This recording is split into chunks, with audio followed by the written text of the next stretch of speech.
ചികിത്സയ്ക്ക് പോയതിന് ഞാൻ ഒരു കാരണവശാലും അതിനെ ഞാൻ കുറ്റപ്പെടുത്തില്ല.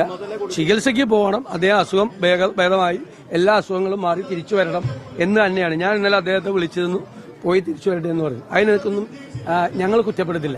കാലാവധി കഴിഞ്ഞ മരുന്ന് വിതരണം നടത്തിയ കൊള്ളക്കാരാണ് ഇവര്. എന്നിട്ട് 27,000 പേര് കോവിഡ് മൂലം മരിച്ചവരുടെ പേര് ഇവർ ഒളിപ്പിച്ചു വെച്ചു.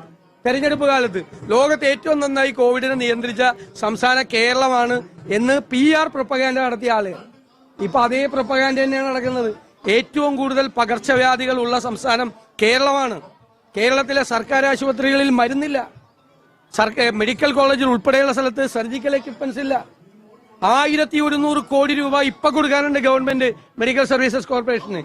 മെഡിക്കൽ സപ്ലൈസ് നിർത്തിവച്ചിരിക്കുകയാണ് പല കമ്പനികളും. അതിന് ഞങ്ങൾ ഗവൺമെന്റിനെ കുറ്റപ്പെടുത്തണ്ടേ? ഞങ്ങൾ നിരന്തരമായി കുറ്റപ്പെടുത്തിക്കൊണ്ടിരിക്കുക.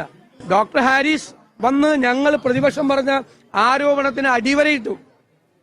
ഇത് അനാസ്ഥ, കെടുകാര്യസ്ഥത കോട്ടയത്ത് നടന്നത് എന്തായിരുന്നു? എന്നിട്ട് എന്തെല്ലാം ന്യായീകരണങ്ങളായിരുന്നു. എന്നിട്ട് മന്ത്രിമാര് ഡോക്ടർ ഹാരിസിനെ ഭീഷണിപ്പെടുത്തുക, അതല്ല നടന്നത്. ആദ്യം ഒന്ന് സോപ്പിട്ടു, പിന്നെ മുഖ്യമന്ത്രി അടക്കമുള്ള ആളുകൾ വരട്ടുകയാണ് ഇതുപോലൊരു കാര്യം തുറന്നു പറഞ്ഞത്. ഈ ആരോഗ്യ രംഗത്ത് നടക്കുന്ന ഈ കൊള്ളയെ കുറിച്ച് ഒരുപാട് അഴിമതിയുണ്ട്. ഞങ്ങളതെല്ലാം പുറത്തു കൊണ്ടുവരും. കെടുകാര്യസ്ഥതയുണ്ട്. വെറും PR മാനേജ്മെന്റ് മാത്രമാണ്, PR ഏജൻസിയെ വെച്ച് നടത്തുന്ന പ്രചരണം മാത്രമാണ് കുറെ നാളായി ആരോഗ്യ രംഗത്ത് നടക്കുന്നത്. അത് പറയുക തന്നെ ചെയ്യും, ഒരു സംശയം വേണ്ട. അല്ലല്ല, അസഹിഷ്ണുത എന്ത് വാക്കാണ് അങ്ങ് ഉപയോഗിക്കുന്നത്? ആർക്ക് അസഹിഷ്ണുത? അവർക്ക് അസഹിഷ്ണുത അവർക്ക് സഹിക്കാൻ പറ്റുന്നില്ല. കാരണം ഇതെല്ലാം പുറത്തു വരുവാണ് ഓരോ ദിവസം.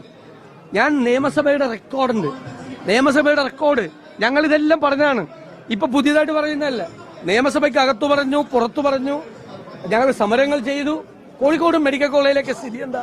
തൃശ്ശൂർ മെഡിക്കൽ കോളേജിലെ സ്ഥിതി എന്താ? കുളങ്ങുന്നത് കാവിലെ സ്ഥിതി എന്താ? നിങ്ങൾക്കറിയാലോ, നിങ്ങളിവിടുത്തെ മാധ്യമ പ്രവർത്തകരല്ലേ. അവിടെയൊക്കെ പരിതാപകരമായ അവസ്ഥയിലേക്ക് പോവാണ്.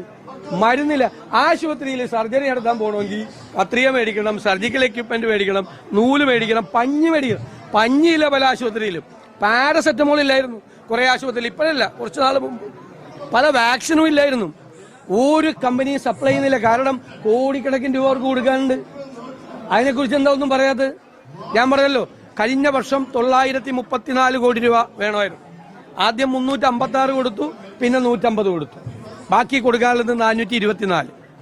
ഇനി കൊടുക്കാനുള്ളത് ഈ വർഷം ആകെ ആവശ്യം 1015 കോടി. ആകെ അലോക്കേഷൻ 356 കോടി. ഈ 2 വർഷം കൂടി കൊടുക്കാനുള്ളത് 1100 കോടിയാ. ഈ പാവപ്പെട്ടവന് കൊടുക്കേണ്ട സപ്ലൈ ചെയ്യേണ്ട മരുന്നാണ്, കൊടുക്കുന്നില്ല. മരുന്ന് സപ്ലൈ ഇല്ല. എന്നിട്ട് 2010 എത്രയായിരുന്നു പേഷ്യൻസ്? അന്ന് 25 കൊല്ലത്തെ പേഷ്യൻസിന്റെ കണക്കെടുക്കുന്നേ. ഇത് തന്നെയാണ് ഈ പ്രചരണം. മുഖ്യമന്ത്രിയുടെ സംഭവത്തിൽ ഉത്തരവാദിത്വം ഏറ്റെടുത്ത് രാജിവെക്കേണ്ട സാഹചര്യമില്ല ആരോഗ്യമന്ത്രിയാണ് ഗോവിന്ദൻ മാഷ് പറയുന്നത്. ഗോവിന്ദൻ മാഷ് അല്ലാതെ ഇത് സംരക്ഷണം അല്ലാതെ പരസ്പര വിരുദ്ധമായി കാര്യങ്ങൾ പറഞ്ഞുകൊണ്ടിരിക്കാനല്ലാതെ വേറെ വല്ലതും ഉണ്ട്? അതിനൊക്കെ നമ്മൾ മറുപടി പറഞ്ഞിട്ട് എന്താ കാര്യം?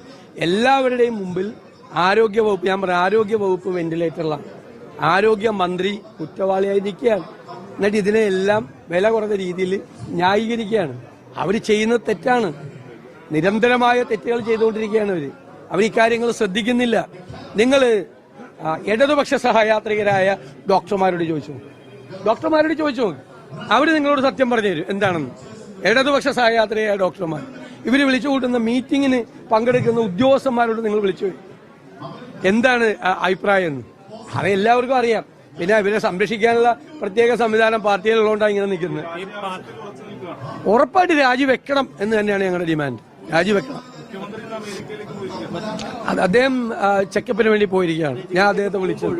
സംസ്ഥാനം വലിയ പ്രതിസന്ധികൾ നേരിടുന്നുണ്ട്. കാലവർഷക്കെടുതിയും ആരോഗ്യ മേഖലയാക്കിയിട്ട് അദ്ദേഹം ഇപ്പൊ ഒരു ദിവസം പെട്ടെന്ന് സുപ്രഭാതത്തിൽ തീരുമാനിച്ചിട്ട് ചികിത്സയ്ക്ക് പോയില്ലല്ലോ. ചികിത്സയ്ക്ക് പോയതിന് ഞാൻ ഒരു കാരണവശാലും അതിനെ ഞാൻ കുറ്റപ്പെടുത്തില്ല.